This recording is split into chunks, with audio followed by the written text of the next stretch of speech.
Gdy się przechodziło w tym czasie ulicami, pachniało lasem, żywicą. Te zapachy były, prócz gór i rzeki, doskonałą reklamą.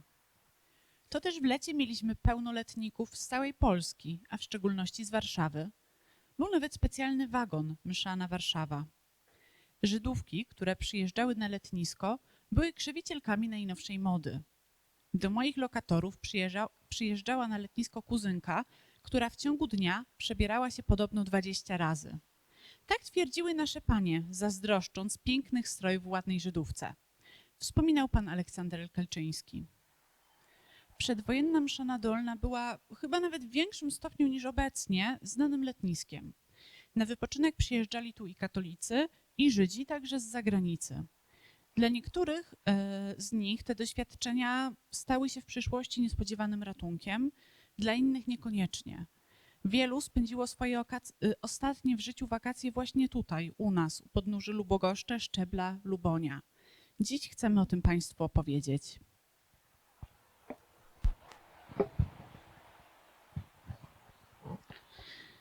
Na pocztówce, którą Państwo widzicie, która była wydana na początku XX wieku, mamy taką informację, reklamę naszego miasta. Miasteczko na linii Chabówka-Nowy Sącz. Liczy 3000 mieszkańców. Leży w pięknym położeniu nad ujściem Poręby do Raby. Nowy kościół gotycki zbudowany w 1890 roku. I to, co nas dziś szczególnie interesuje, w sezonie letnim zjeżdża wiele letników. Rzeczywiście, jeśli przyjrzymy się tym panoramom przedwojennej Mszany Dolnej, ale też i obecnie, bo krajobrazy się nie zmieniły, tylko zabudowania, to możemy powiedzieć, że rzeczywiście jest to wymarzone miejsce na to, żeby spędzić tutaj letni wypoczynek. Tutaj mamy widok taki ogólny ze schroniska na Luboniu, a tu mamy widok na Luboń od strony Doliny Raby, która troszeczkę wtedy inaczej to koryto przebiegało, ale myślę, że rozpoznajemy okrągłą Luboń tam w tle.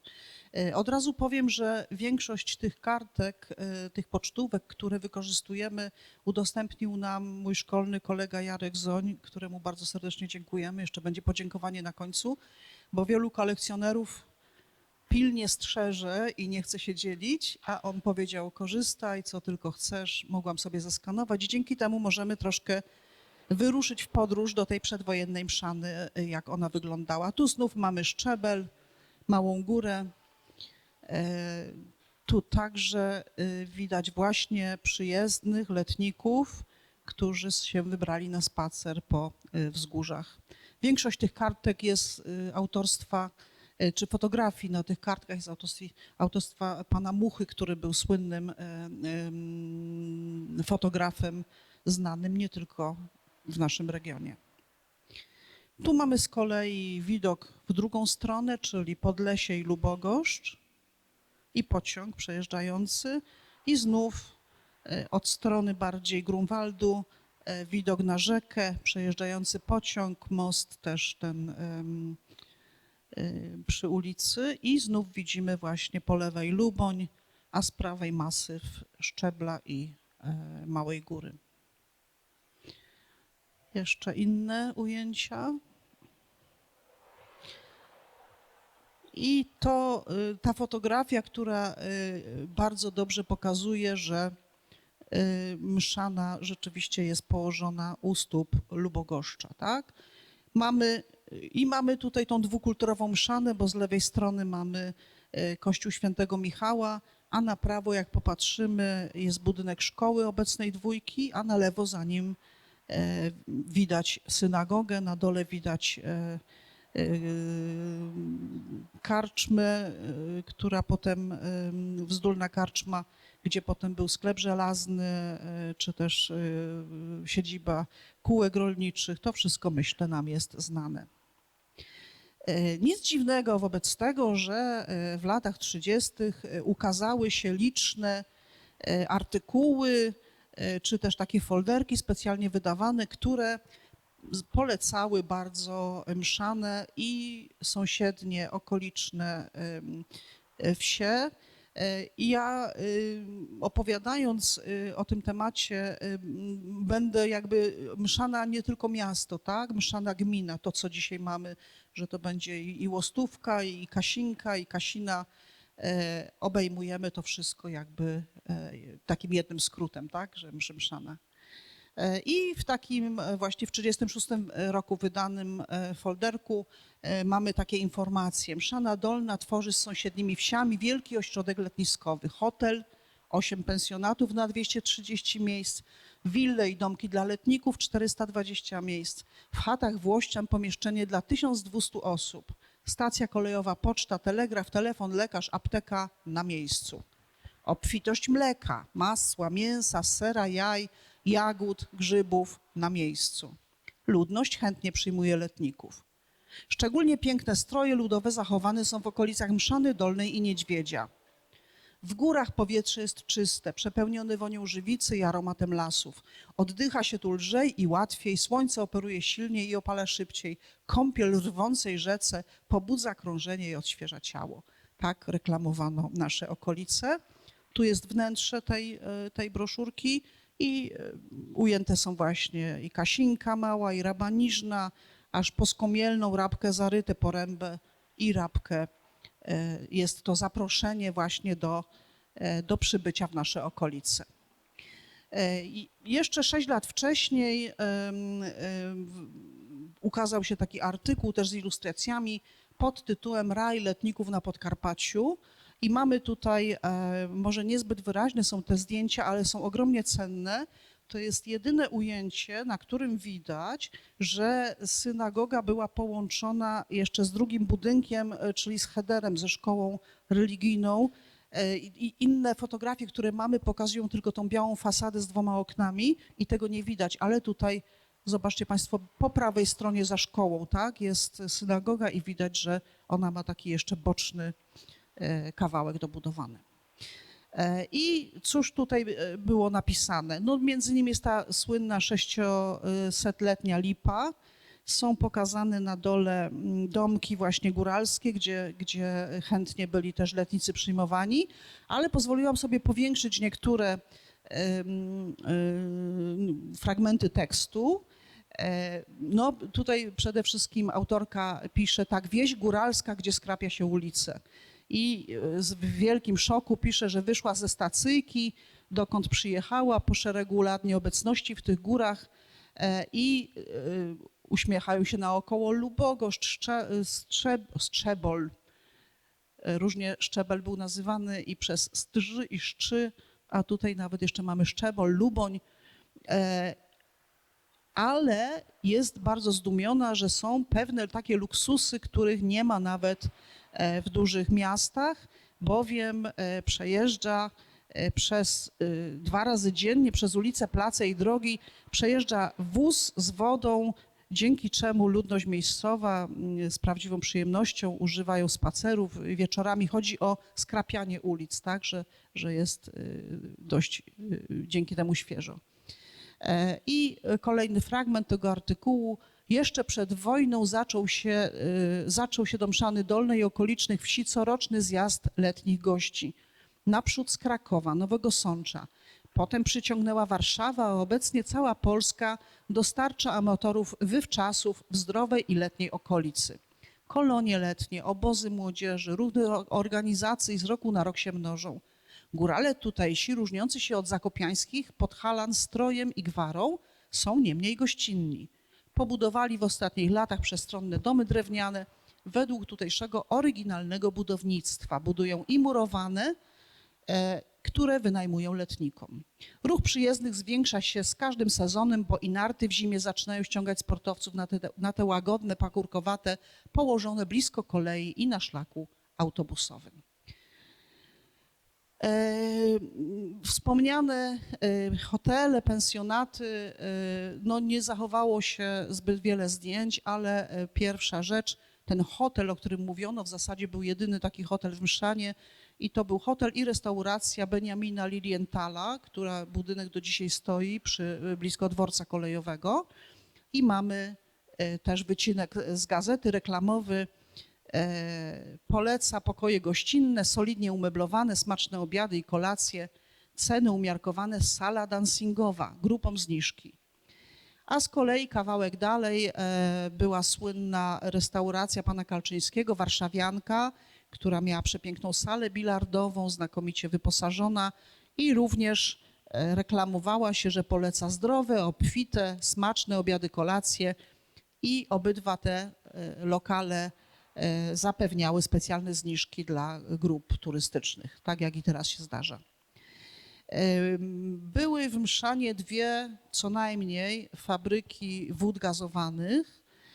Jedną pod nazwą Turbacz prowadził pan Franciszek Kroczka, a druga, bardzo mnie ujęła ta nazwa, bo jest nazwana Lubogość, czyli odwołanie do etymologii nazwy naszej góry. I ją prowadził Chaim Zessler w Rynku. I to jest ten budynek, duży budynek w rogu rynku, który widać po prawej stronie. On też stoi do dzisiaj. Dalej były zajazdy, karczmy. Tutaj mamy dwa różne ujęcia tak zwanej zdólnej karczmy. Tu dziękujemy pani Ani za udostępnienie, pani Ani Knapczyk, bo to historyczne zdjęcie, najstarsze właśnie dzięki niej posiadamy. Na pograniczu Mszany i Kasinki, na Krupciówce był słynny pensjonat Szmitów, Szmidówka, już o tym też wspominaliśmy niejednokrotnie, ale tu właśnie w piętrowym budynku zjeżdżało bardzo dużo gości z Krakowa. To jest widok z 1930 roku. Niestety te zabudowania na samym początku wojny zostały podpalone i spłonęły. Dzisiaj tylko sąsiedzi wiedzą, co to Szmidówka, a to jest to miejsce właśnie zaraz za mostem w Kasince. Wspominał sąsiad, który przyjaźnił się z chłopcami od Szmitów.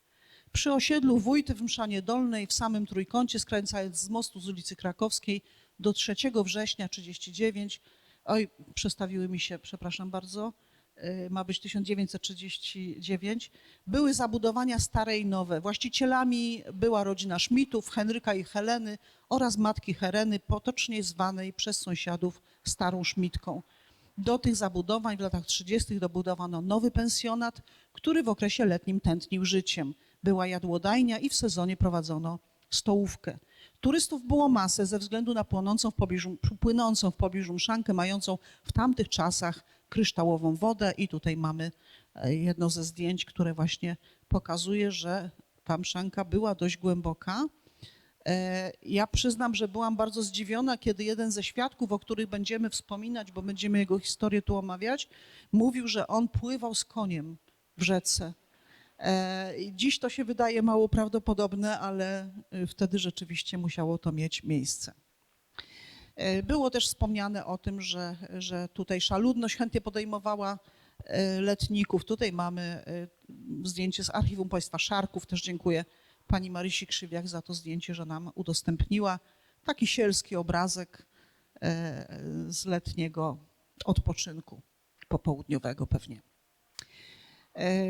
Pan Aleksander Kalczyński właśnie opisywał to, co już na początku był ten cytat przytoczony, ale ogromnie go lubię, ten cytat i sobie lubię wyobrażać, jak to było rzeczywiście, że się wjeżdżało do Mszany i ten zapach żywicy, drzew, zwłaszcza iglastych. Gdy się przechodziło w tym czasie ulicami, pachniało lasem, żywicą. Te zapachy były prócz gór i rzeki doskonałą reklamą. To też w lecie mieliśmy pełno letników z całej Polski, a w szczególności z Warszawy. Był nawet specjalny wagon Mszana Warszawa.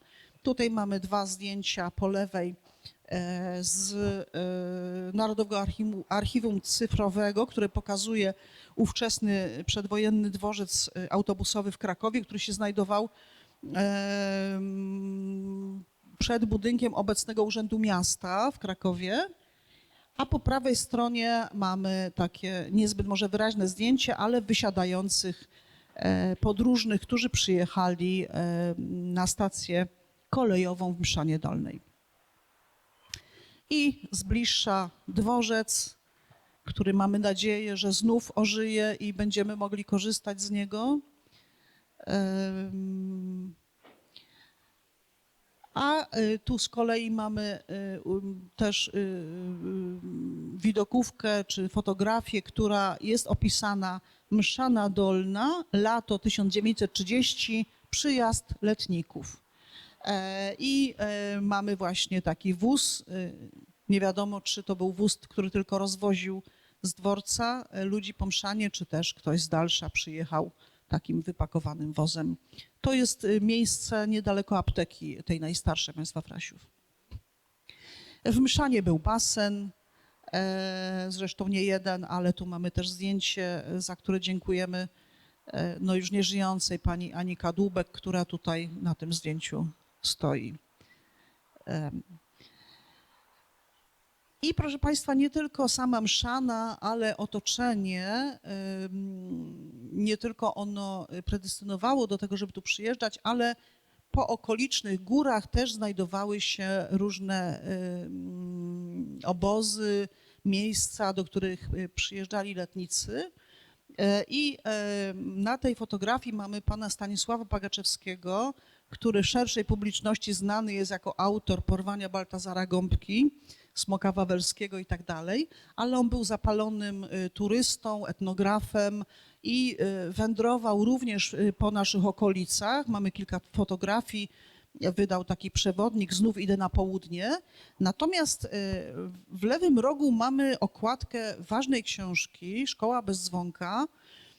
Nie udało mi się jej odnaleźć w moim księgozbiorze, mam ją na pewno, ale po ostatnich przepakowaniach nie umiałam jej odnaleźć, a to jest ważna książka, bo jej akcja rozpoczyna się właśnie na początku okupacji. To jest koniec, ostatni dzień wakacji 1939 roku i 1 września 1939 roku, gdy w ośrodku IMKA na Lubogoszczy właśnie kończą się wakacje i młody chłopak schodzi do Mszany, żeby wracać do swojego miasta i zaczyna się czas właśnie Szkoły bez dzwonka. To jest szkoła, to jest książka poświęcona nauczaniu temu podziemnemu, tak? Ale właśnie ja to czytałam jako taka młoda dziewczynka w szkole podstawowej i pamiętam, jakie to na mnie zrobiło ogromne wrażenie, że właśnie ten pierwszy dzień wojny jest opisany z tej perspektywy właśnie końca wakacji, a w zasadzie symbolicznego końca dzieciństwa czyjegoś, tak? Bo wybuchła wojna i zaczął się inny straszny czas. Także pan Pagaczewski umieścił także i Mszanę na pierwszych kartach tej książki. A tu mamy sam ten obóz IMKI na zboczach Lubogoszcza, kilka kartek, fotografii. Rzeczywiście ten obóz tętnił życiem, tam także był zbiornik wodny, jeziorko, w którym można było pływać i przyjeżdżały grupy i z całej Polski i z zagranicy nawet. Za chwilkę będziemy mieć taki wycinek z gazety. Żywność dostarczali okoliczni chłopi, więc myślę, że to było z obopólną korzyścią, tak? Ktoś wypoczywał, ale mógł jeść świeży ser, mleko, jajka i tak dalej. To jest taki sielski obrazek, który przerwała wojna, ale ośrodek wciąż jakoś tam funkcjonuje i żyje. Choć wydaje się, że jakby wiele z tych rzeczy, o których mówimy, funkcjonowało bardziej tak z większym rozmachem przed wojną. Ukazał się taki artykuł właśnie o tym, gdzie jest napisane: z obozu IMKA w Mszanie Dolnej rozciąga się szeroki, piękny widok na lesiste góry i wioski w dolinie. Odbywały się tam różne zawody, więc mamy zdjęcia z rozdawania nagród, a nawet w prawym dolnym rogu mamy przyjaciele z obozu IMKA, Polak, 2 Anglików i Niemiec. Czyli jeszcze te czasy, kiedy wszyscy zaprzyjaźnieni, a potem no, stali się niektórzy wrogami. Nie tylko IMKA na Lubogoszczy, bo również Zarabie, zaraz zobaczymy kilka miejsc na Zarabiu, było też takimi miejscami, gdzie odbywały się kolonie, obozy. I tutaj mamy obozowisko namiotowe przy tak zwanej starej szkole, która już nie istnieje. To jest miejsce, gdzie obecnie państwo Szynalikowie, pani doktor tam ze swoim mężem, z rodziną mieszkała. To ono jest ważne również dla nas ze względu na narrację o zagładzie, ponieważ tutaj właśnie był obóz barakowy, gdzie mieszkali ci z oddzielonych na Pańskim, którzy pracowali w kamieniołomach, też na Zarabiu. I stąd wyruszali do pracy. Tutaj też rozegrały się bardzo dramatyczne wydarzenia, bo tam było kilka zabójstw. O tym nam opowiadała świętej pamięci pani Wanda Jamrus. A nieco wyżej, również na Zarabiu, odbywały się na przykład obozy przysposobienia wojskowego z zawodami, z przeróżnymi właśnie konkurencjami sportowymi. Także jakbyśmy popatrzyli na tą mszanę naokoło, to rzeczywiście z wszystkich stron były takie ośrodki wypoczynkowo-szkoleniowe. I także już tutaj mamy z kolei zdjęcie ze Śnieżnicy z 1930 roku, kiedy kardynał Sapiecha wizytuje powstający ośrodek do dziś istniejący i ten ośrodek akurat się rozbudował i do dzisiaj tam życie tętni nawet chyba przez cały rok, nie tylko w wakacje. Do mszany przyjeżdżali różni kuracjusze.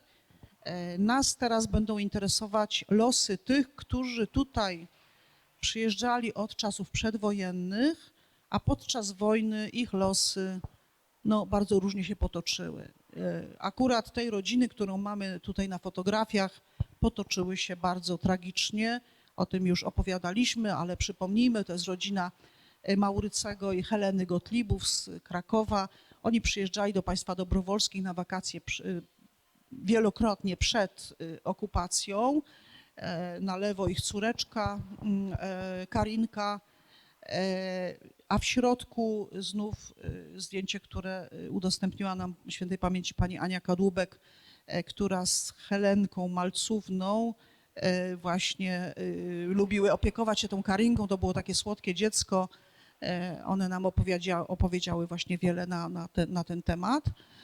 Niestety ci państwo wszyscy zginęli na Pańskim. Za tydzień będziemy upamiętniać także ich. To była rodzina neofitów, czyli ludzie ochrzczeni, ale dla Niemców nie miało to żadnego znaczenia, ponieważ ustawy norymberskie określały ich jako Żydów i zginęła cała ta rodzina niestety na Pańskim. Kolejną osobą, która tutaj do mszany przyjeżdżała i też już o tym opowiadaliśmy, ale z kolei dla niego te wizyty w mszanie, bo jeśli chodzi o Gottliebów, już nie chciałam tak bardzo tutaj szeroko opowiadać, ale oni mieszkali w Krakowie i robili wszystko, żeby podczas okupacji udało się im do mszany przyjechać, ponieważ liczyli chyba na to, że w mszanie może łatwiej się czy ukryją, czy w każdym razie jakoś ocalą życie. Jest w archiwum krakowskim cała korespondencja, już nie chciałam tego tutaj pokazywać, ale gdzie były liczne podania z prośbami, prawdopodobnie popieranymi jakimiś też wkładami finansowymi, bo to była zamożna rodzina, o to, żeby do tej mszany wyjechać, bo tak liczyli, że tutaj znajdą ocalenie. Oni niestety tego ocalenia nie znaleźli. Natomiast Sacher Israeler, ten chłopiec, którego mamy z prawej strony i który do dziś żyje i może nawet nas ogląda, jeśli nas Steve oglądasz, to cię bardzo serdecznie pozdrawiamy. To jest człowiek, który z taką ogromną miłością opowiadał mi o tym, jak ważne były dla niego wakacje w Mszanie, że on tutaj przyjeżdżał do swojej ukochanej cioci i wujka Szymona i Frani Feuersteinów. Szymon był dzierżawcą tartaku od Krasińskich, natomiast ta ciocia prowadziła sklep bławatny. Wspomina ją zarówno pan Aleksander Kaczyński, jak i pani Olga Ilukiewicz, że była nazywana Feuersztanką, że właśnie miała bardzo dobry gust i tam się zaopatrywały tutaj okoliczne panie w tym sklepie. I on do nich przyjeżdżał, oni nie mieli własnych dzieci, natomiast on pochodził z wielodzietnej 6-osobowej rodziny z Krakowa i jakby jakoś szczególnie on sobie ich upodobał, a oni jego, on tu spędzał każde wakacje. I on nam opowiadał, że uważa, zresztą za chwileczkę przeczytamy ten cytat, że właśnie to, że on tu przyjeżdżał na wakacje, uratowało mu życie. A dlaczego? To zaraz powiemy. W każdym razie cała ta rodzina zginęła w różnych miejscach. W Tarnowie, w Krakowie. Jedna z sióstr została wydana przez znajomego w Lwowie, też zamordowana. a Sacher, który po wojnie przyjął imię Steve, ponieważ wyjechał do USA. Najmłodszy w chwili wybuchu wojny miał tylko 8 lat i on przeżył. I tutaj jest jego zdjęcie po wyzwoleniu z obozu. To była jakaś taka mniejsza filia obozów we Flossenburgu, jeszcze w pasiaku obozowym, ale właśnie teraz przeczytamy ten fragment, który mi napisał.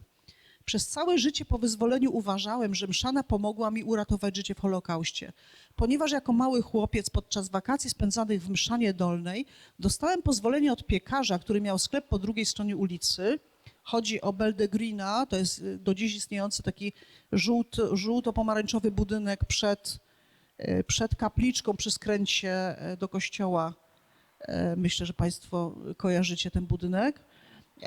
Tam mieszkali moja ciocia i wujek i ten Beldegreen pozwolił mi jeździć z nim i prowadzić jego konia do mniejszych wiosek wokół Mszany, aby dostarczyć chleb. Kiedy kończyliśmy, jechałem na koniu do rzeki, nauczyłem się go czyścić, karmić i ubierać, a także zabierać go do Kowala do podkucia. I dlatego właśnie mogłem powiedzieć nazistowskiemu komendantowi getta w Tarnowie, że potrafię zajmować się końmi. Zostałem dorożkarzem komendanta getta Tarnów-Blansza aż do ostatecznej likwidacji getta i wywiezienia ostatnich 150 Żydów do Płaszowa. Z Płaszowa trafiał do kolejnych obozów i wyzwolenie zastało go we Flossenburgu. Także ci, którzy szukali tutaj ratunku, nie znaleźli go, a on właśnie dzięki tym swoim doświadczeniom wcześniejszym wakacyjnym tak opowiada przynajmniej, że przetrwał zagładę, bo umiał zajmować się końmi. Po wyzwoleniu został zupełnie sam. Po lewej stronie mamy fotografię z tabliczką, na której są jego dane, no bo Czerwony Krzyż szukał po całym świecie ewentualnych krewnych. Jemu się udało odnaleźć takich krewnych w Kanadzie, później w Stanach Zjednoczonych i tam zamieszkał i tam do dzisiaj żyje. I muszę powiedzieć, że jest to niesamowity człowiek. Z jednej strony taki nasz bardzo wielki dobroczyńca, który wspiera różne nasze działania w Mszanie, choć jak mówię, tylko wakacje go wiązały z tym miejscem. Natomiast można by pomyśleć, że chłopiec po takich przejściach, że będzie zgorzkniały, może jakiś, nie wiem, charakter będzie miał taki trudny. Natomiast to jest przekochany, przeciepły człowiek, niesamowicie wrażliwy, do dziś kochający zwierzęta. Jak się tylko ktoś coś zamieści o jakimś zwierzątku, to natychmiast jest reakcja czy krajobrazy, a jak tylko zobaczy właśnie jakieś zdjęcia z Mszany, to natychmiast komentuje z taką wielką miłością, z nostalgią. Także no, jakby najwięcej od niego o tych wakacjach takich ważnych wiemy. Kiedy byliśmy w Tarnowie, ta grupa, która była, no to Państwo kojarzycie, kto nie był, zwiedzaliśmy cmentarz żydowski i przy bramie cmentarza znajdują się tabliczki upamiętniające właśnie tych, którzy zginęli między innymi tam, ale też w innych miejscach. I ta duża tutaj po lewej stronie to jest właśnie z miłością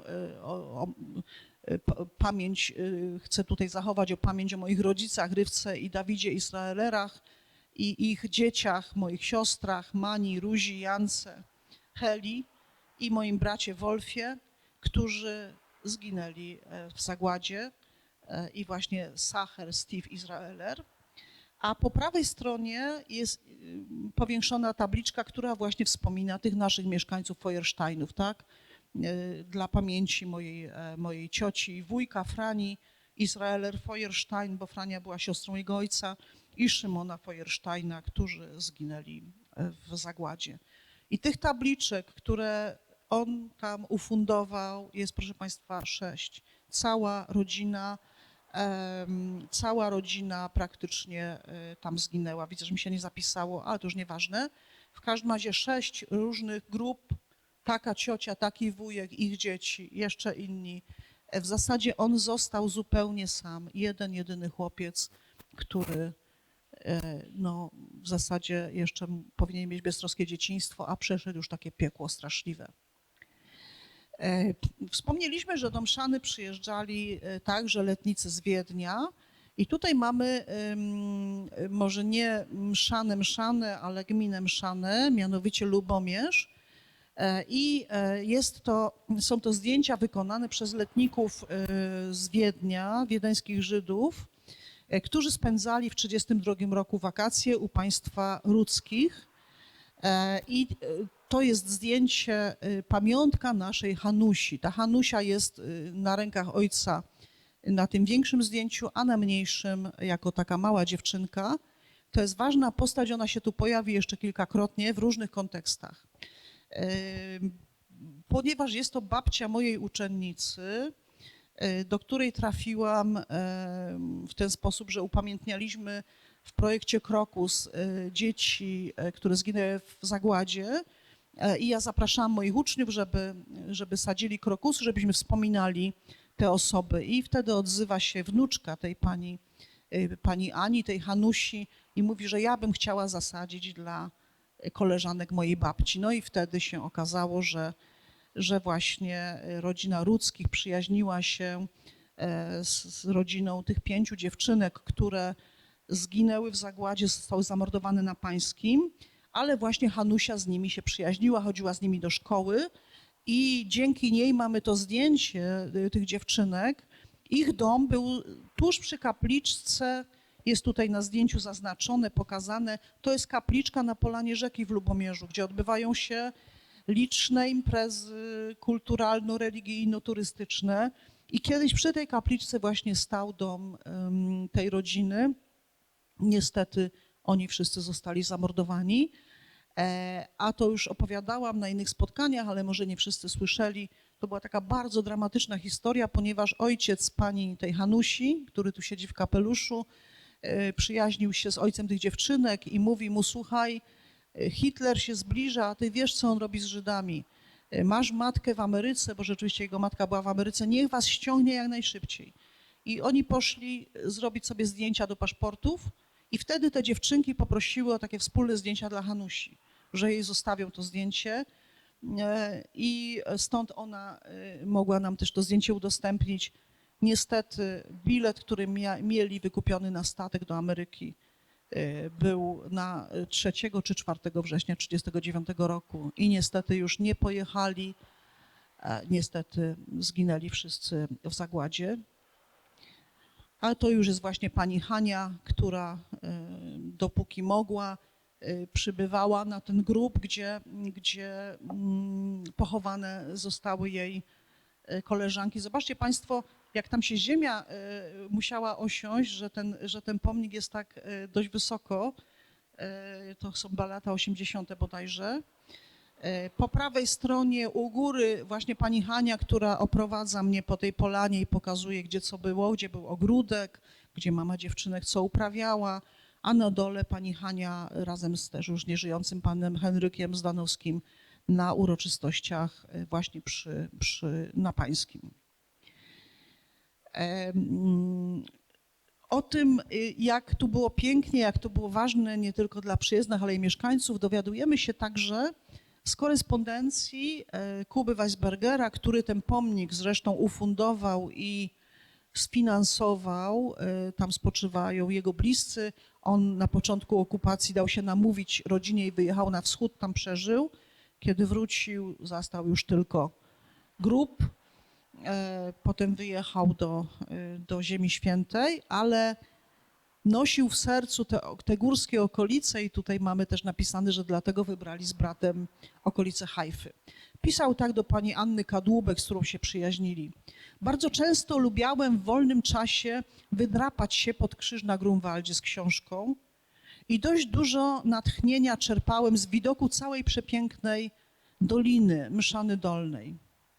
Muszę przyznać, że brat mój i ja wybraliśmy sobie Hajfę, która też jest górzysta i tutaj przerywnik góra Jasegóra spod Samiszkich Tater, wykąpał mnie dyscyk, wykołysał wiater i pisze o tym, że to moja słaba strona. Kiedyś łaziłem po wszystkich tych górach, także przez Turbacz do Nowego Targu, naturalnie nie sam. Więc takie różne fragmenty tych relacji, które mówią o tym, jak ta piękna górzysta okolica była ważna i dla mieszkańców, i dla przyjezdnych, i dla późniejszych emigrantów, tak? Bo on wyjechał i mieszkał w Ziemi Świętej. Pan Kalczyński wspominał również jeszcze innych przybyszów z Wiednia. Pisał tak: na Aderówce mieszkała rodzina właściciela dużego tartaku, jak też fabryki mebli giętych w Jazowsku Aderzy. Utrzymywali oni kontakty z krewnymi w Wiedniu, to też często przyjeżdżali do mszany z Wiednia ich powinowaci. Najwięcej kontaktowaliśmy się z kuzynem Edim, naszym rówieśnikiem, który co roku przyjeżdżał, by z nami wędrować po górach. Chodziliśmy na Turbacz, Babią Górę i w Tatry. Edi był krótkowidzem i z tej racji mieliśmy wiele kłopotu. Lubiliśmy go, bo był dobrym kolegą. W drodze mówił bardzo ciekawie o bieżących wydarzeniach polityki europejskiej. I to jest pozostałość tej Aderówki, już nieistniejąca, przy ulicy Ogrodowej.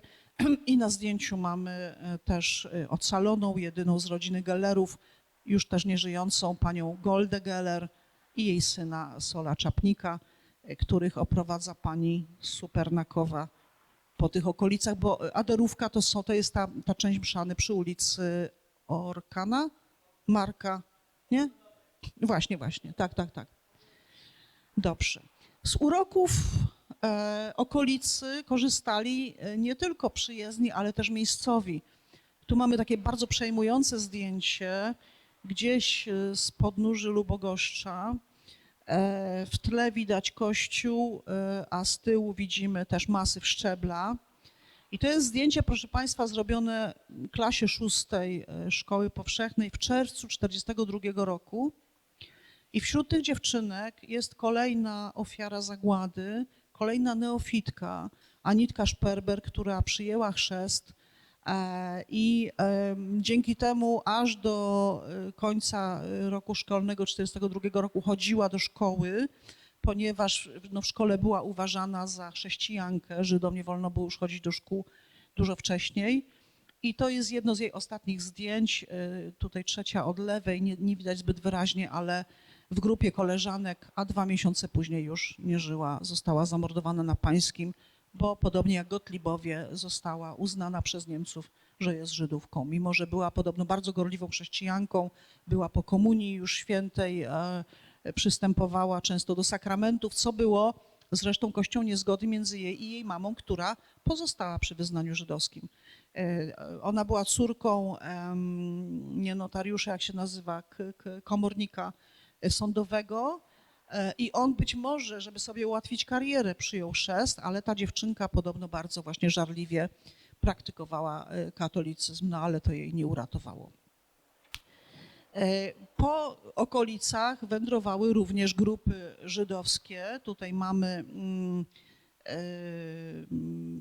takie stowarzyszenie założone w latach 30. przez między innymi Kubę Weisbergera i Langsamów. No taki właśnie rodzaj, można powiedzieć, harcerstwa żydowskiego. I mamy też taką wzruszającą, jeśli znamy losy później tego chłopca, relację o wycieczce po okolicznych górach, podpisaną Hennek Langsam, mszana dolna, uczeń 5. klasy szkoły ludowej. To jest prawdopodobnie ten chłopiec po prawej stronie stojący na tym dolnym zdjęciu, również z całą rodziną zginął w zagładzie. Tu bardzo często pani Ania wspomina tą rodzinę, bo zostali dokwaterowani do domu Langsamów. Ten dom się jeszcze za chwilkę pojawi. Mieliśmy w tych reklamach okolic mowę o tym, że w Mszanie były też wille przeróżne. I tu mamy willę inżyniera Emila Rosenstocka, kolejnego neofity, który przyjął chrzest i też podobno był bardzo dobrym katolikiem. Willa, która do dzisiaj stoi na obłazach i po prawej stronie mamy w oknach tej willi jego ukochaną córkę Nusię. O niej też już opowiadaliśmy, bo ona została w niesamowity sposób ocalona z zagłady. Dzięki temu, że jej mama była chrześcijanką, Rosenstockowi nie udało się siebie uratować, bo on był etnicznie Żydem, mimo że od lat praktykował katolicyzm. Ale właśnie być może, nie wiemy tego dokładnie, być może właśnie dzięki temu, że przyjaźnił się z profesorem Kaszyczko z Krakowa i już przed wojną Kaszyczkowie przyjeżdżali właśnie do Rosenstocków Tutaj Nusia siedzi właśnie przy Kaszyczce, oni byli bardzo związani.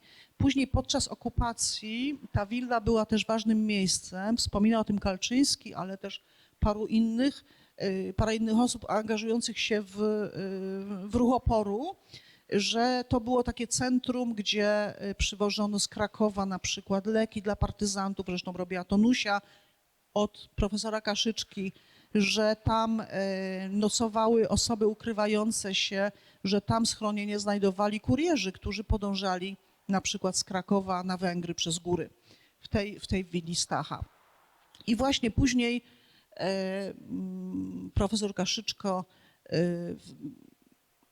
uratował Nusię w ten sposób, że zeznał przed sądem pod przysięgą, że Nusia jest owocem zdrady żony Rosenstocka i jego, bo tylko w ten sposób można było ją uratować, żeby udowodnić, że jej ojciec też jest katolikiem, a nie Żydem. I jakby chciałabym kiedyś w jakiś sposób upamiętnić tego człowieka, bo jest bardzo zasłużony. Również jego żona, która zgodziła się na to, to też nie było takie łatwe, bo to było do publicznej wiadomości podane. Oni nie mieli swoich własnych dzieci. Nusia miała zmienione prawnie nazwisko właśnie na Kaszyczko, dopiero wiele lat po wojnie to było odkręcone.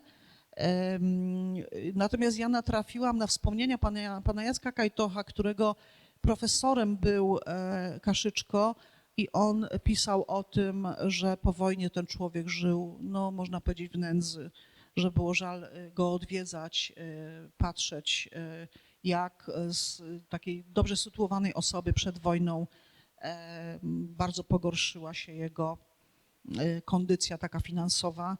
No przedwojenni profesorowie nie byli hołubieni przez powojenne władze, więc prawdopodobnie z tym było to związane.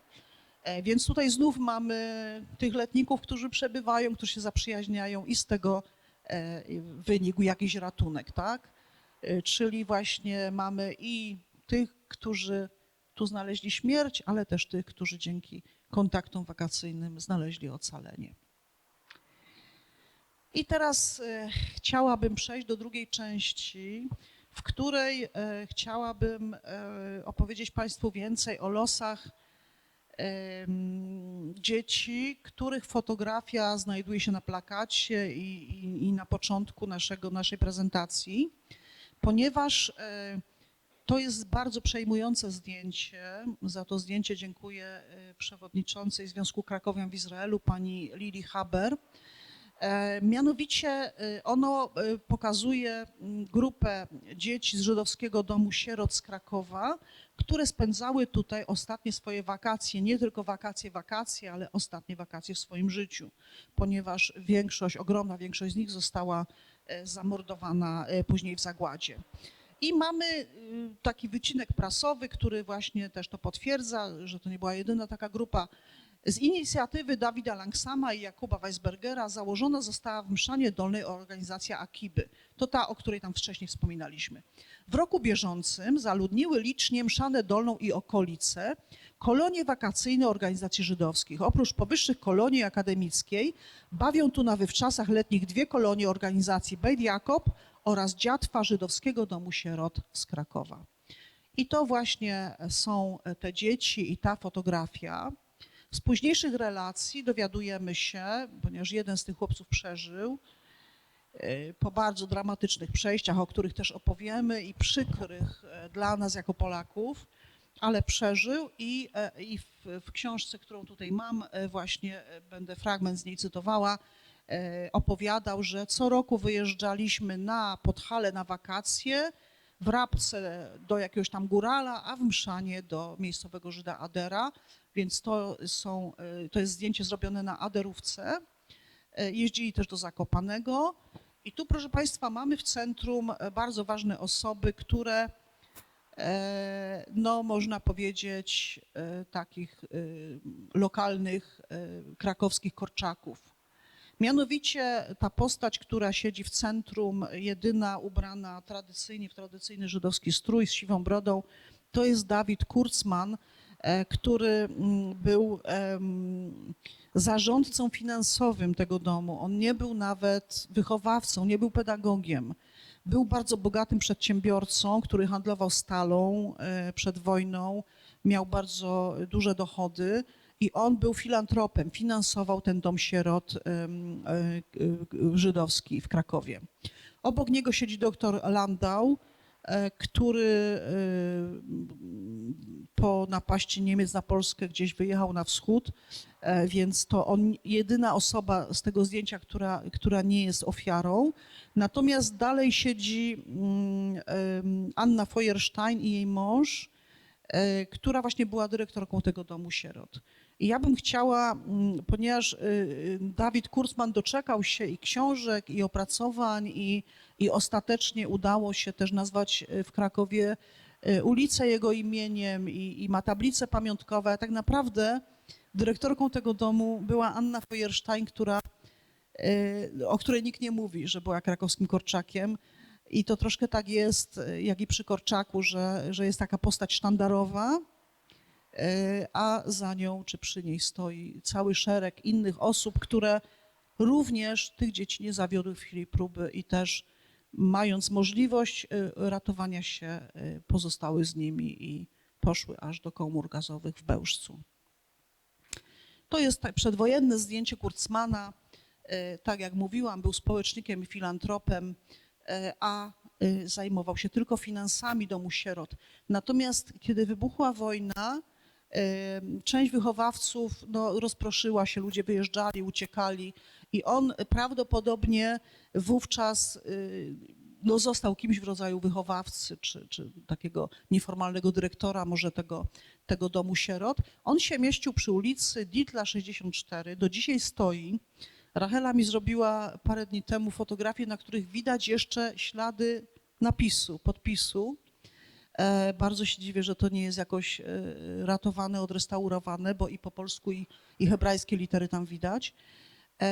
Ten dom sierot został przeniesiony na Krakusa do getta, bo Dietla było poza gettem, później na Józefińską i z tej Józefińskiej oni właśnie zostali zabrani na śmierć. 28 października 1942 roku. I tak jak mówię, on przede wszystkim zajmował się finansami tego domu, był darczyńcą, ale podczas okupacji w zasadzie już tam cały czas z tymi dziećmi przebywał, walczył o jakie takie warunki dla nich.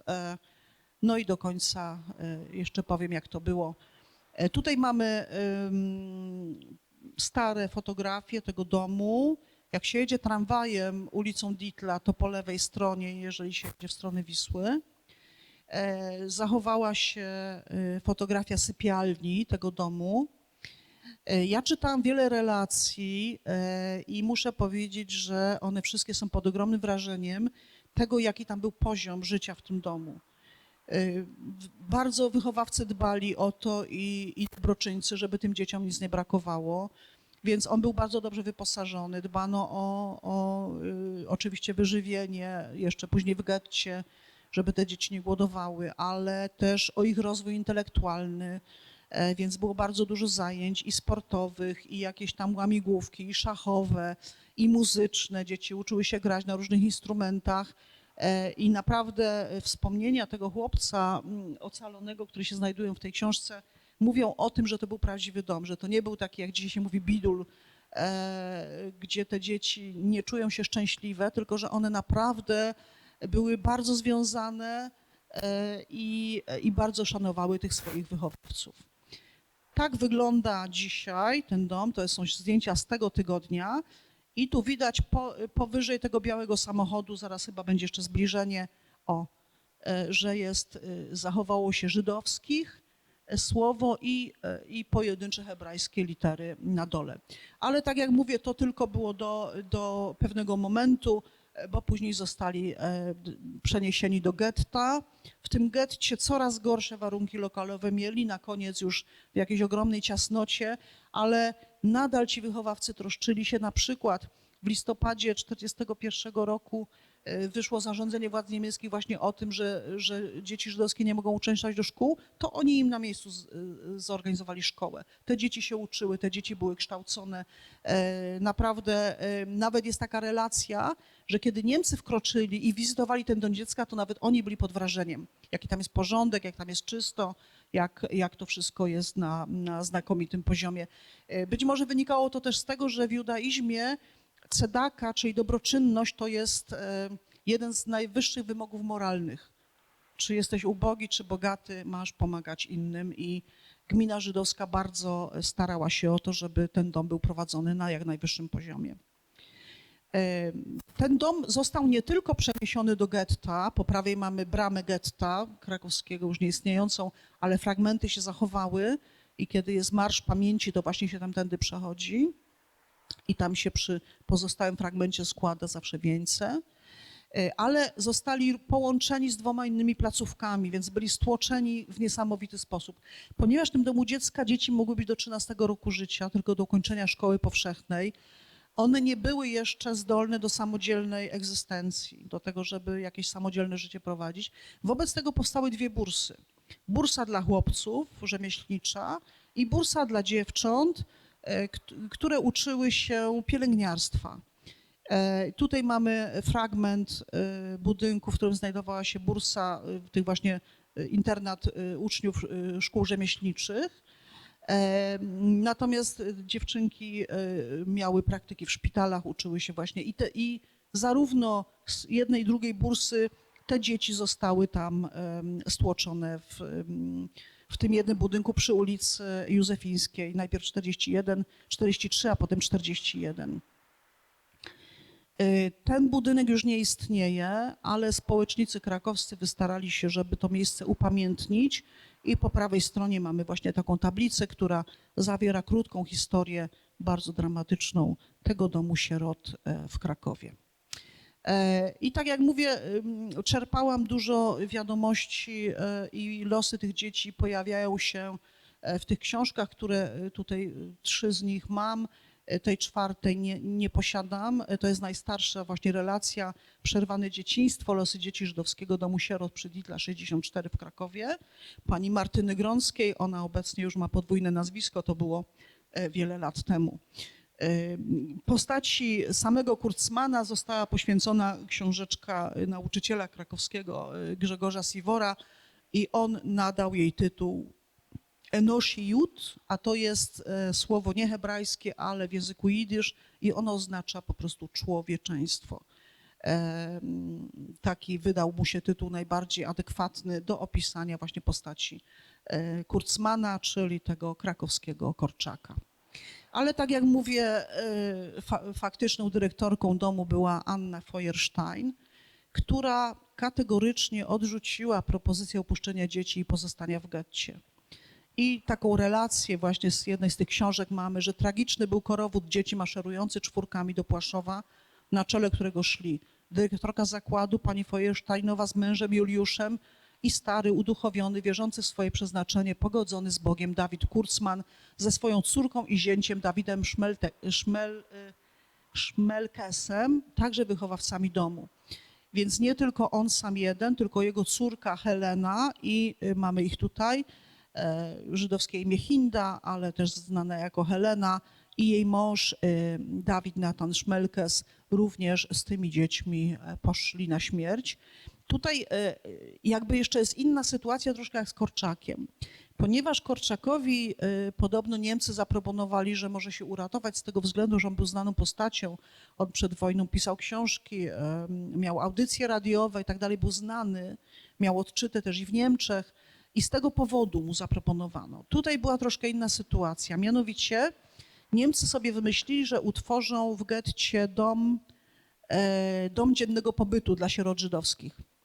Ale Kurcman, Feuersteinowa i pozostali przejrzeli ich, że to miała być pułapka po to, żeby wyłapać dzieci, które plątały się po getcie. Czasem samo dziecko zostało, nie miało rodziny i tak dalej. I dla Niemców to było świetne miejsce, żeby te dzieci ściągnąć i później też je deportować do obozu zagłady. Dlatego oni wszyscy kategorycznie odmówili. Oprócz jednego, mianowicie szefem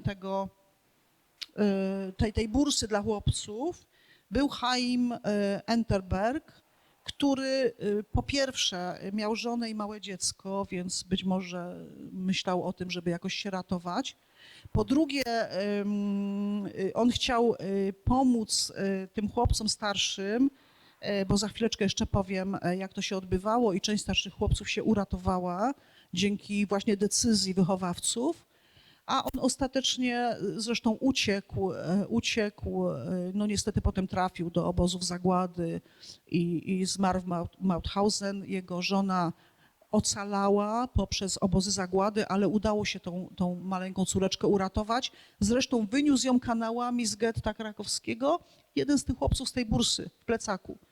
Wczoraj czytałam takie bardzo wzruszające jej wspomnienia na ten temat. I teraz, proszę Państwa, tak, tu mamy jeszcze przedwojenne fotografie Kurzmana i może, no właśnie, tego jeszcze nie powiedziałam. W momencie tej akcji likwidacyjnej, która nastąpiła 28 października 1942 roku, w tym domu stłoczonych było około 300 dzieci, z czego pewna grupa, kilkadziesiąt, byli ci najstarsi wychowankowie, chłopcy i dziewczęta.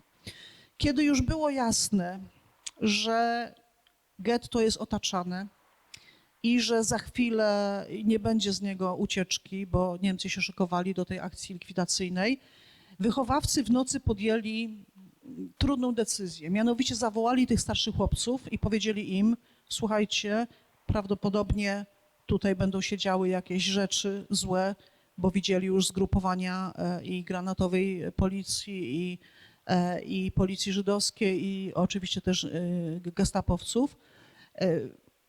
Jesteście w miarę dorośli, w miarę samodzielni, spróbujcie uciec. Może ktoś z was ocaleje.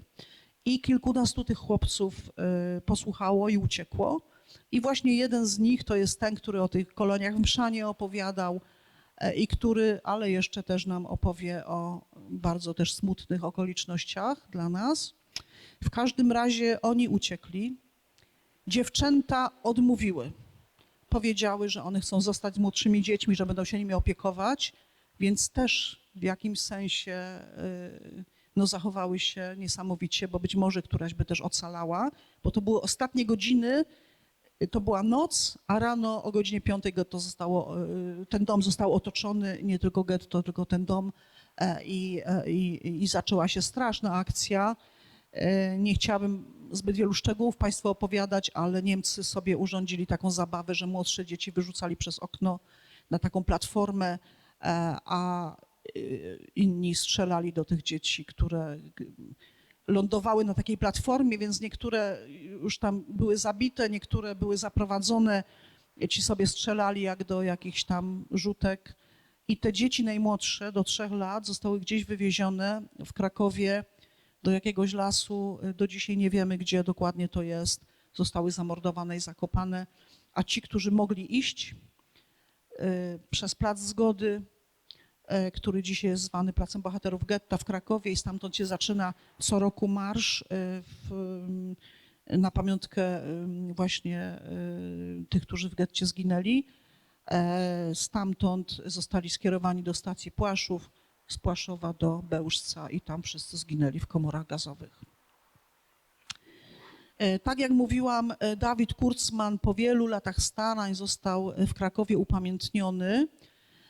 Radni miasta przegłosowali po wielu tam różnych przejściach uchwałę w sprawie nadania jednej z ulic, która jest troszkę na obrzeżach Krakowa, ale jest nazwę Dawida Kurzmana. W miejscu domu sierot zawisła tablica poświęcona Dawidowi Kurzmanowi i odsłonił ją wnuk Dawida, Marcel Kurzman, który przybył na tę uroczystość z Izraela. Taka tablica jest też w Rzeszowie, a we Wrocławiu jest ulica Dawida Kurzmana. Skąd się wziął wnuk, skoro on zginął i jego córka też zginęła? 2 synów na początku okupacji uciekło na wschód i oni przeżyli. Natomiast dlaczego Kurzman nie wyjechał, nie jest to jasne. Czy właśnie dlatego, że czuł się już tak związany z tym domem sierot, ale i córka jego i zięć też zostali i też na tą śmierć poszli. I proszę Państwa, to jest nie koniec tej historii, ponieważ kilku tych chłopców ocalało. Po wojnie powrócili, do Krakowa, gdzie na ulicy Długiej było takie centrum, takie informacji o ocaleńcach żydowskich. Tam ludzie, którzy, nie wiem, wrócili z obozów, z ucieczki na wschód i tak dalej, szukali tam informacji o swoich bliskich. I tam powstało właśnie takie centrum żydowskie, które utworzyło taką komórkę, która miała się zająć dziećmi, które ocalały, tak? One najczęściej były w bardzo złym stanie i fizycznym, i psychicznym, ale także moralnym. Za chwileczkę powiemy parę słów też o tym. I bardzo niezwykła osoba, Elena Kichler, również ocalona, która wróciła do Krakowa, żeby robić doktorat na psychologii i zawędrowała na tą ulicę Długą. I zobaczyła dzieci, czasami porzucone pod tym budynkiem, bo ktoś na przykład przechowywał żydowskie dziecko, rodzice się nie zgłosili, bo zginęli. Przywoził to dziecko i na tej ulicy zostawiał. Z jakiejś ochronki katolickiej też tam dzieci były. I ona tam weszła i powiedziała, że po prostu poraziła ją nędza tych dzieci, które wyciągały rączki po coś do jedzenia, po cokolwiek. Ci ludzie, którzy tam byli, jakby nie byli w stanie się zająć do końca tymi dziećmi. Ona zrobiła niesamowitą rzecz. Wróciła do mieszkania swojego brata, wzięła walizkę, wzięła wszystko, co tam było do jedzenia, zaniosła tym dzieciom, żeby je nakarmić, no i po prostu już z nimi została. I ona te dzieci ostatecznie ocaliła, ponieważ została poproszona o zorganizowanie im takich kolonii, takie sanatorium i wyjechała z nimi do Rabki i do Zakopanego. I w Rabce w 3 willach przedwojennych te dzieci no po prostu miały nabierać sił, być odżywiane i tak dalej. Ona widziała też nędzę tych, zwłaszcza starszych wychowanków. Słuchałam takiego wzruszającego wywiadu z nią, kiedy ona powiedziała, no nie łudźmy się, te dzieci były zapuszczone również moralnie, bo jak ci nastolatkowie przeżyli? Kłamiąc, kradnąc, gdzieś tam na ulicy się plątając. I ona niesamowity miała ten zmysł psychologiczny, ona nigdy nie krzyczała, ona im nigdy nie wypominała, że zrobili źle, ale bardzo przepiękne rzeczy tam wobec nich uskuteczniała. Na przykład, gdzie ja to mam, bo sobie zapomniałam, jak się to słowo nazywało. O, bezpieczeństwo chleba. Ponieważ te dzieci notorycznie głodowały w czasie wojny, gdzieś tam ukrywane i tak dalej. Więc ona postanowiła, że zawsze będzie tam na stole chleb, żeby każde dziecko głodne mogło przyjść sobie wziąć kromkę. Ale te dzieci miały takie nawyki, jak nawet i też pamiętamy po wojnie różni ci, którzy byli w obozach, nie tylko Żydzi, tak, że oni gromadzili tą żywność, czy potrzebowali, czy nie. I ona mówiła, ten chleb był bardzo szybko rozkradany, ale to ja natychmiast dawałam nowy, żeby te dzieci zawsze wiedziały, że jest chleb, który one mogą wziąć do ręki. Wiele tych dzieci było wychowywane przez rodziny chrześcijańskie albo były w ochronkach przyklasztornych. I one czuły się katolikami, one chciały chodzić na msze. Więc ona, chociaż była ocaloną Żydówką, nie próbowała ich naprostowywać z powrotem na wiarę żydowską. Jeśli one z taką wielką żarliwością chciały praktykować, to ona zapewniła im opiekunkę, która prowadzała je na msze, do kościoła. Więc no niezwykle mądra osoba i która poświęciła swoją karierę i tak dalej tym dzieciom. Niesamowite jest to, że pieniądze na ten wyjazd, na to, żeby te dzieci mogły wyjechać właśnie na letnisko do Rabki, do Zakopanego, zdobyła podobno między innymi od półświadka żydowskiego, od cinkciarzy, którzy handlowali walutą pod sukiennicami. Po prostu podeszła do nich, zrobiła awanturę, że wy tutaj macie dochody i tak dalej, są sieroty żydowskie, proszę tutaj łożyć na nie. I nawet w ten sposób nie zawahała się, żeby zdobyć środki na to, żeby te dzieci wywieźć. No i proszę Państwa, powstaje duża publikacja na ten temat. Badania prowadziła też doktor Karolina Panc, która tutaj gościła u nas w tamtym roku na rocznicę, opowiadała o zagładzie na Podhalu, ale takie największe badania prowadzi pani profesor Magdalena Smoczyńska, która dotarła do około 50 tych wychowanków tej Leny Kichler. Zebrała ich relacje, No i ona właśnie pisze jakby ich historię, ale w tej historii jest również i taki hańbiący bardzo dla nas jako Polaków epizod. Mianowicie 11 sierpnia 1945 roku był taki pogrom w Krakowie, no miałam ochotę powiedzieć niewielki, i się poprawiłam zaraz. Niewielki w tym sensie, że zginęła tak naprawdę tylko jedna osoba. Ale co przeżyli ci, którzy byli ocaleńcami z obozów i wrócili i modlili się w synagodze, a ktoś tam ich zaatakował, no to jest oczywiście inna kwestia i musiało to być straszne. To tylko mi się tak chciało wymsknąć z powodu niewielkiej ilości ofiar śmiertelnych, tak? Tylko jedna kobieta tak naprawdę zginęła. Ale niestety było to sygnałem do ataków na te dzieci z sierocińców żydowskich w Rabce. Były takie 3 ataki, także w Zakopanem i bardzo smutne jest to, że za tymi atakami, gdzie poprowadzono młodzież z harcerską, stali nauczyciele gimnazjum wieczorkowskiego w Rabce i to był polonista Edward Chodak i niestety ksiądz katecheta Józef Chojoł.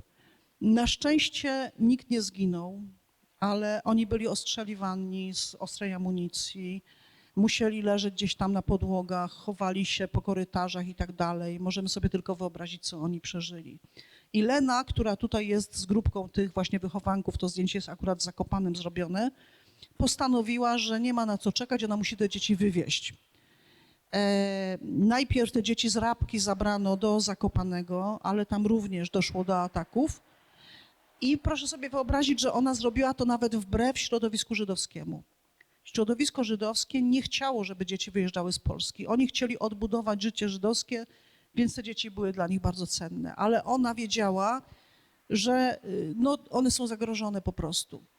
I zorganizowała rzekomą wycieczkę do Morskiego Oka, zapakowała cały autobus tych dzieci.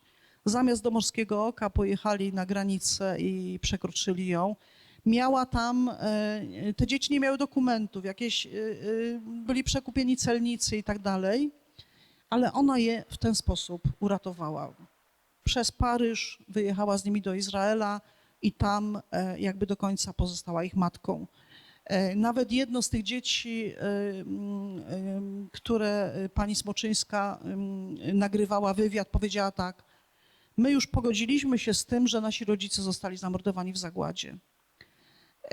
Jakoś to przeboleliśmy przez te wszystkie lata, ale kiedy ona umarła, nie mogliśmy tego przeboleć, bo ona była właśnie taką naszą matką. Bardzo polecam Państwu, gdybyście chcieli tą historię poznać. Ona jest niełatwa dla nas do słuchania, bo no niestety nasi współobywatele się tutaj nie popisali. Ale jest audycja w Radio Kraków. Jak sobie wpiszecie Lena Kichler Radio Kraków, to tam jest rozmowa z panią profesor, rozmowa z Karoliną i archiwalne nagrania tej Leni Kichler. Ona miała taki trochę śmieszny, wysoki głos dziecięcy do końca życia, ale właśnie o tych rzeczach opowiadała. I wśród tych dzieci właśnie było kilkoro wychowanków tego domu dziecka właśnie krakowskiego.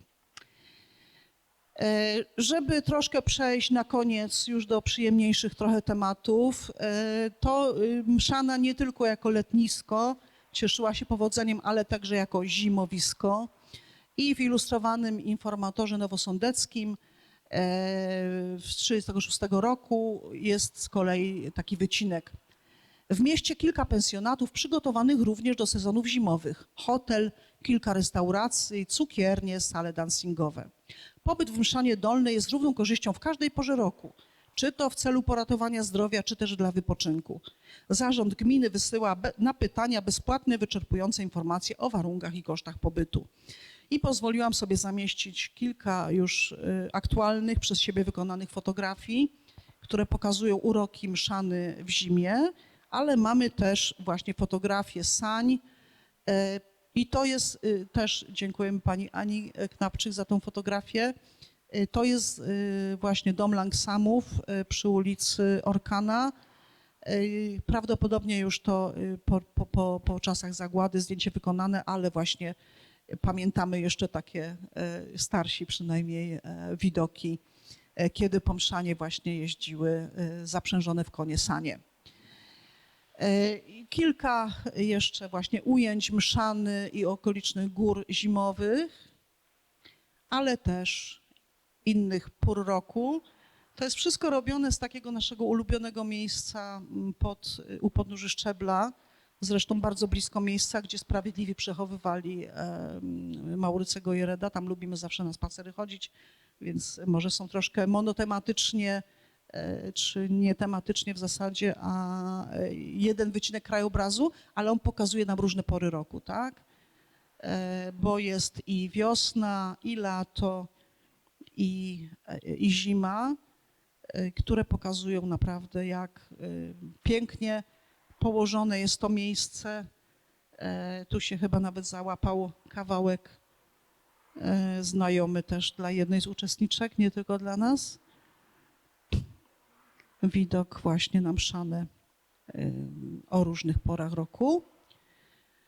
Również jesień dla mnie chyba jest najcudowniejsza, najpiękniejsza, chociaż są różne zdania. Tu mamy po lewej mamy Szczebel, właśnie z tego miejsca, które zdjęcia te były na Mszanę robione.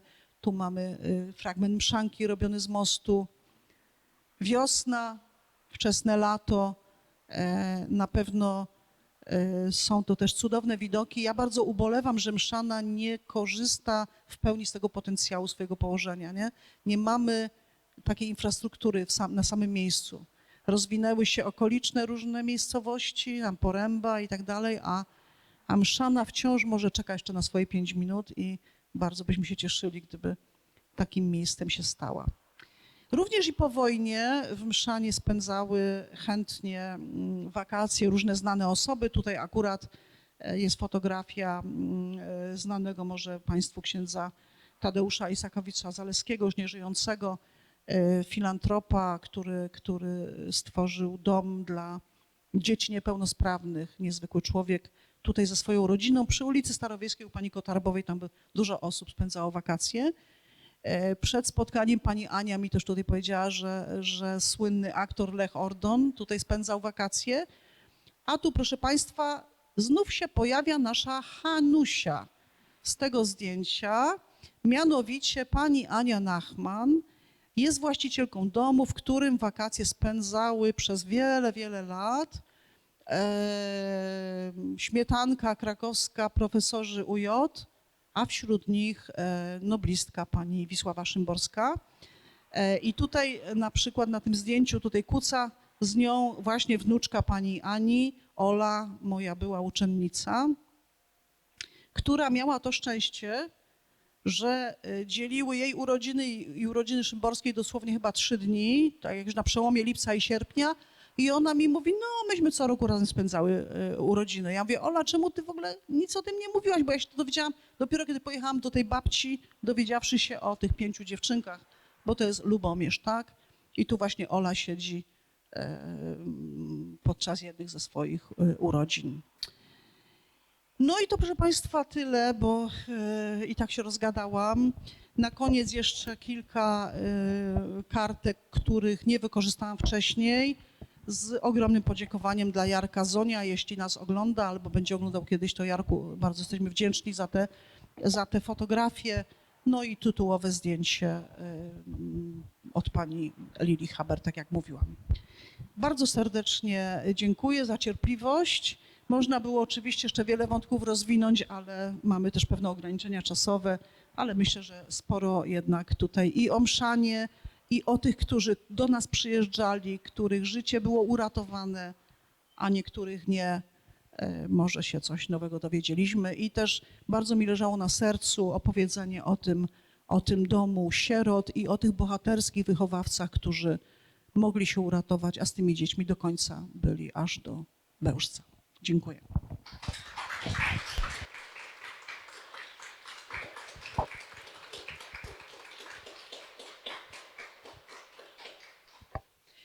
Tak, bardzo serdecznie dziękujemy wszystkim Państwu za obecność, też tym, którzy łączyli się z nami online i żywiołowo komentowali to, co się działo tutaj.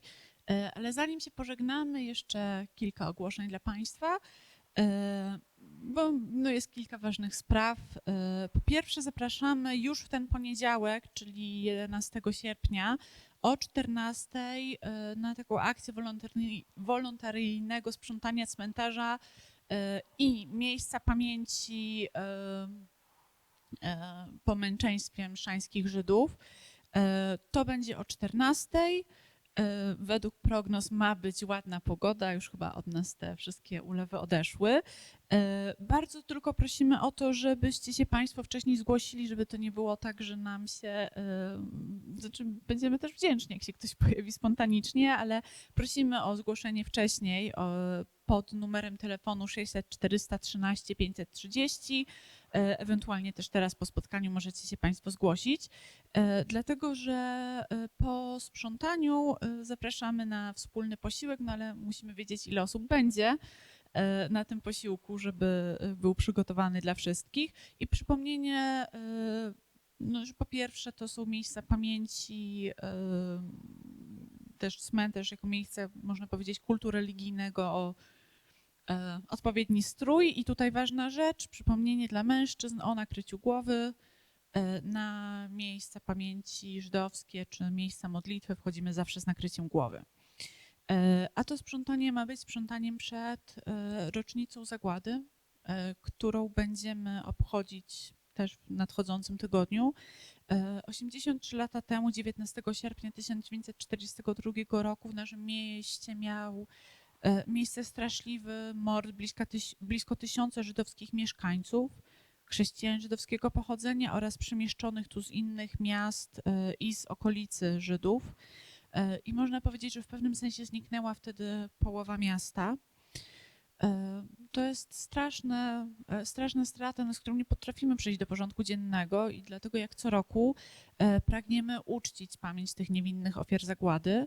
Więc zapraszamy wszystkich Państwa, zarówno mieszkańców, jak i gości, wszystkich ludzi dobrej woli do tego, żeby tą straszną rocznicę z nami razem nie zaświętować, ale obejść i uczcić ich pamięć.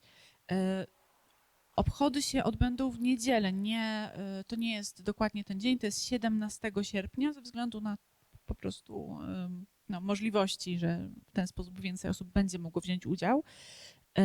I plan tego całego wydarzenia, bo to będą obchody prawie że całodzienne, jest taki. O 13:00 tutaj w Bibliotece Miejskiej odbędzie się taki panel dyskusyjny czy debata z udziałem przedstawicieli Polskiej Rady Chrześcijan i Żydów oraz Rady Dialogu Archidiecezji Krakowskiej. Po co nam pamięć i dialog? Serdecznie zapraszamy. Potem o 16:00 odbędzie się ceremonia pamięci na Pańskim na ulicy Mroza z czytaniem fragmentów zeznań świadków, a o 16:45 otwarcie cmentarza żydowskiego przy ulicy Zakopiańskiej po tegorocznym remoncie z modlitwą za tam pochowanych. I no nie będę za dużo spoilerować, ale naprawdę bardzo się zmienił cmentarz i jesteśmy bardzo wdzięczni naszym wykonawcom za kawał naprawdę wspaniałej roboty.